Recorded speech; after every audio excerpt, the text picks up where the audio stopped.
अरे बेटा अर्जुन, ओ बेटा, मैं देखता हूं कि तुम यहाँ दिन भर बैठे रहते हो। भाई, सुखदेव के जाने के बाद कोई ग्राहक भी नहीं आता है, और जो आता भी है तुम्हें मूर्ख बनाकर चला जाता है। ए भाई, इस तरह से तो भूखे मरने की नौबत आ जाएगी। है, कभी सोचा है इस बारे में? मैं भी यही सोच रहा हूँ जमींदार जी, लेकिन मुझे समझ में नहीं आता कि मैं करूँ तो क्या करूँ। अच्छा, देख, मेरे पास तेरे लिए एक उपाय है। उपाय? कौन सा उपाय? मुझे एक नौकर चाहिए मेरी हवेली और बगीचे की देखभाल के लिए। अगर तुम चाहो तो मेरे यहाँ काम कर सकते हो। इतना धन दूंगा कि आराम से जीवन चले और भविष्य में विवाह भी कर सकते हो। अर्जुन की आंखों में उम्मीद जग गई। हाँ, अगर ऐसी बात है तो ठीक है जमींदार जी, मैं कल से ही दुकान बंद करके आपकी हवेली में काम करने आ जाऊंगा। जमींदार मुस्कुराया और चला गया। कुछ दूर जाकर वो खुद से बोला, हाँ चलो, मुझे नौकर की जरूरत थी, लेकिन मुफ्त का, और ऐसा मूर्ख इंसान कहाँ मिलेगा। मुझे इससे बेहतर नहीं मिलने वाला। चलो, बढ़िया हो गया। शाम को अर्जुन घर पहुंचा। घर में कदम रखते ही उसने जमींदार की हवेली वाली पूरी घटना अपनी माँ कौशल्या को बता दी। तू पागल हो गया है क्या? तू लोहार का बेटा है, लोहार है, और तू लोहार होकर जमींदार की हवेली की साफ सफाई करेगा और उसके बगीचे में मालियों का काम करेगा। अब माँ, सही बताऊं, मैं ऐसा करना तो नहीं चाहता, लेकिन पिताजी के जाने के बाद ग्राहक दुकान पर आना बंद कर चुके हैं। ग्राहक तो बराबर आ रहे हैं, लेकिन तुम ग्राहकों को संभालना नहीं जानते। देख अर्जुन, मैं तुम्हें जमींदार की हवेली में काम नहीं करने दूंगी। लेकिन माँ देखो, मैं तो जमींदार की हवेली में ही काम करूंगा। जमींदार मुझे अच्छी तनख्वाह दे रहा है। दिन भर दुकान पर मक्खियां मारने से तो बेहतर है ना कि मैं हवेली में कुछ काम करके थोड़ा बहुत तो धन कमा सकूं, नहीं तो भूखे मरने की नौबत आ जाएगी। माँ, कौशल्या समझ गई कि अर्जुन मानने वाला नहीं। ठीक है, लेकिन मैं उस दुकान को बंद नहीं कर सकती। तू अगर जमींदार की हवेली में काम करना चाहता है तो शौक से कर, लेकिन कल से दुकान मैं संभालूंगी, बस। अरे लेकिन माँ। लेकिन कुछ नहीं। मैंने तुझे अपना मन करने से नहीं रोका, तो अब तुझे भी मुझे मेरे मन की करने से रोकने का कोई अधिकार नहीं। अर्जुन शांत हो गया। अगले दिन अर्जुन जमींदार की हवेली में काम करने पहुंचा। उधर कौशल्या अपने पति की दुकान पर जाकर लोहार गिरी का काम संभालने लगी। अर्जुन पूरे दिन मेहनत से हवेली की साफ सफाई करता और बगीचे की देखभाल करता। समय इसी तरह बीतता गया और 1 महीना निकल गया। 1 महीने बाद अर्जुन जमींदार के पास पहुंचा। हाँ जमींदार जी, 1 महीना हो गया है। अब मुझे मेरी तनख्वाह दे दीजिए, मुझे भी पैसों की जरूरत है। अच्छा, ये बताओ बेटा, 1 महीने की तनख्वाह ले जाकर तुम क्या कर पाओगे? इस 1 महीने की तनख्वाह से क्या होगा, बताओ भला। क्या होगा मतलब, क्या समझा नहीं।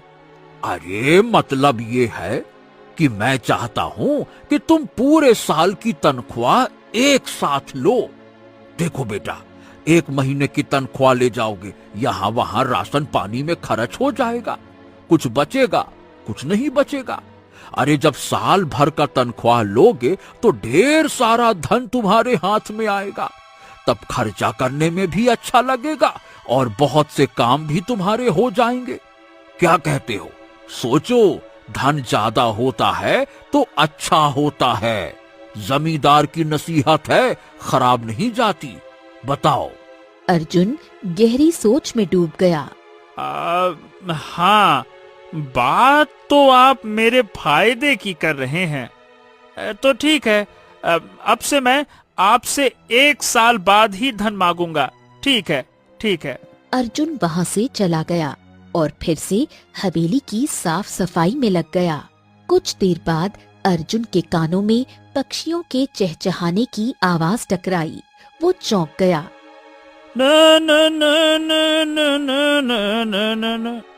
अरे, ये हवेली के अंदर ढेर सारे पक्षियों की आवाज कहाँ से आ रही है? अर्जुन आवाज की दिशा में गया। वहाँ उसने एक बहुत बड़ा पिंजरा देखा जिसमें कई पक्षी कैद थे। अरे दादा रे दादा, इतने सारे पक्षी! आखिर जमींदार ने इन्हें कैद क्यों कर रखा है? पूछता हूँ। अर्जुन सीधे जमींदार के पास आया। जमींदार जी, मालिक, मैंने आपकी हवेली में एक बहुत बड़ा पिंजरा देखा है जिसमें बहुत सारे पक्षी बंद हैं। आखिर आपने इन्हें कैद में क्यों रखा है? अरे तू बड़ा भोला है अर्जुन। अरे तू शायद जानता नहीं कि मेरा पक्षियों का भी कारोबार है। ये पक्षी अलग अलग राज्यों में ऊंचे दामों पर बेचे जाते हैं। इससे बहुत मुनाफा होता है। अरे ये व्यापार की बात है, तू नहीं समझेगा। लेकिन जमींदार जी, मालिक, किसी को पिंजरे में बंद रखना ये तो गलत बात है ना? अरे जब व्यापार की बात आती है तो ये तेरी समझ में नहीं आएगी, समझ गया?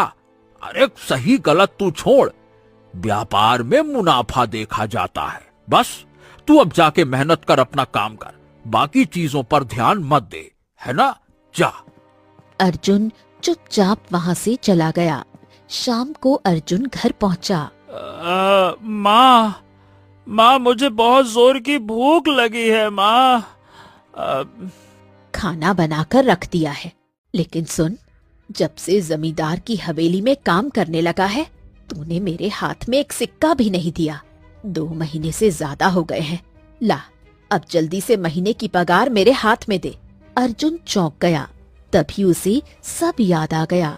अर्जुन सारी घटना बताते हुए बोला। माँ, मैंने क्या फैसला किया है ना कि अब मैं हर महीने नहीं बल्कि 1 साल के बाद ही जमींदार से पूरा का पूरा पैसा एक साथ मांगूंगा। इससे हमें बहुत ज्यादा लाभ होगा। क्या होगा कि इकट्ठा काफी सारा पैसा मिलेगा ना। कौशल्या ने सिर पकड़ लिया। तेरे पिताजी बिल्कुल सही कहते थे। इतना भोलापन भी ठीक नहीं। दुनिया वाले ऐसे भोलों का फायदा उठाते हैं। जमींदार भी तेरा फायदा उठा रहा है। कभी सोचा है अगर 1 साल बाद उसने तुझे कुछ नहीं दिया तो तू क्या करेगा? नहीं नहीं नहीं नहीं नहीं माँ, जमींदार जी मतलब मेरे मालिक बहुत अच्छे आदमी हैं। उन्होंने वचन दिया है, कसम खाई है, वो जरूर निभाएंगे। हाँ। कौशल्या कुछ नहीं बोली और चुपचाप वहाँ से चली गई। समय बीतता गया और पूरा 1 वर्ष निकल गया। जमींदार अपनी हवेली के आंगन में बैठा हुआ था। तभी उसकी नजर अर्जुन पर पड़ी, जो उसकी ओर आता हुआ दिखाई दिया। जमींदार चौंक गया और मन ही मन सोचने लगा कि कहीं अर्जुन 1 साल की तनख्वाह मांगने तो नहीं आ गया। जमींदार जी, मैंने फैसला कर लिया है कि मैं आपकी हवेली में 2 साल और मेहनत से काम करूंगा। इस तरह पूरे 3 साल हो जाएंगे। आप 3 साल की तनख्वाह मुझे एक साथ दे देना। जब मैं 3 साल की इकट्ठी रकम अपने माँ के हाथ में रखूंगा ना वो बड़ी खुश हो जाएगी। जमींदार मन ही मन मुस्कुराया।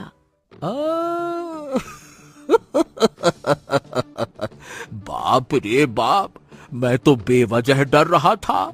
ये तो बहुत ही बड़ा मूर्ख निकला। इससे बड़ा मूर्ख तो मैंने अपने जीवन में नहीं देखा। जा बेटा जा, मन लगाकर काम कर, मुझे क्या दिक्कत है। अब शाबाश मेरे बेटे, तू बड़ा होशियार है। तेरी जैसी बुद्धि मैंने गांव में किसी की नहीं देखी। जा बिल्कुल सही फैसला किया तूने। जा जा जा जा, मन लगा के काम कर, जा। अर्जुन चुपचाप वहां से चला गया। समय बीतता गया। 2 साल और निकल गए। 3 साल पूरे होने के बाद अर्जुन फिर जमींदार के पास पहुंचा। हाँ जमींदार जी, अब देखिए, मुझे आपकी हवेली में काम करते करते 3 साल हो चुके हैं। अब तो मुझे 3 साल की इकट्ठी रकम दे दीजिए। अब मेरी माँ खुश हो जाएगी जब मैं दूंगा उसको पैसे। लाइए, दे दीजिए। जमींदार चौंक गया। उसने अपनी जेब में हाथ डाला और 3 सिक्के निकाल लिए। 1 2 3। हाँ, ये तुम्हारे 3 साल की मेहनत। रखो इसको। बहुत अच्छे रखो। 1 2 3, ये क्या, केवल 3 सिक्के? अरे अर्जुन, ये 3 सिक्के ही तो तुम्हारी 3 साल की जमा पूंजी है बेटा। हाँ, और ये 3 सिक्के बहुत ज्यादा होते हैं, बहुत ज्यादा। अब फिर तूने मुझे काम करने से पहले क्या तय किया था कि तू कितने में काम करेगा? बता, कितने में तय किया था, बता। अर्जुन गहरी सोच में डूब गया। मतलब हाँ, बात तो तुम सही कह रहे हो मालिक। मैंने पहले से तो कुछ तय ही नहीं किया था। हाँ, ठीक है। अब समझे कि मैंने तुम्हें 3 साल की मेहनत तुम्हारे हाथ में पूरी की पूरी दे दी है ना? अब जाओ बेटा, अब कल से काम पर मत आना। जैसा कि तुमने कहा था, तुम केवल 3 साल तक ही काम करोगे। जाओ, अपनी माँ को खुश करो और अपनी माँ के साथ खुशी खुशी रहो। अब 3 रुपए से कोई बड़ा व्यापार करो, काम करो। जीवन भर मेरे यहाँ थोड़ी काम करोगे, है ना? जाओ, खूब तरक्की करो, खूब आगे बढ़ो, जाओ। अर्जुन मुस्कुराया और वहां से चला गया। अर्जुन सीधे अपनी माँ के पास पहुंचा और 3 सिक्के उनके हाथ में रख दिए। माँ, ये मेरी 3 साल की मेहनत है, ये देखो। 3 सिक्के देखकर कौशल्या का खून खौल उठा। ये तू क्या लेकर आया है? 3 साल की मेहनत है या 3 घंटे की? अर्जुन चौंक गया। ये आप कैसी बात कर रही हो माँ? अर्जुन ने जमींदार के साथ हुई पूरी बातचीत अपनी माँ को बता दी। कौशल्या ने अपने सिर पर हाथ मारा। तेरे पिताजी बिल्कुल सही कहते थे, इतना भोलापन ठीक नहीं। दुनिया वाले ऐसे लोगों का फायदा उठाते हैं। जमींदार ने भी तेरा फायदा उठाया। अब तक मैं समझती थी कि तू भोला है, सीधा है, लेकिन तू ना भोला है ना सीधा। तू मूर्ख है, बेकार है। जिस दिन मैंने तुझे अपनी कोख से जन्म दिया था, उस दिन पर मुझे अफसोस हो रहा है। अपने 3 सिक्के उठा और यहाँ से दफा हो जा, और दोबारा इस घर में तभी कदम रखना जब अपने दिमाग में थोड़ी अक्ल पैदा कर लेना। अर्जुन की आंखों में आंसू भर आए। उसने चुपचाप 3 सिक्के उठाए और घर से बाहर निकल गया।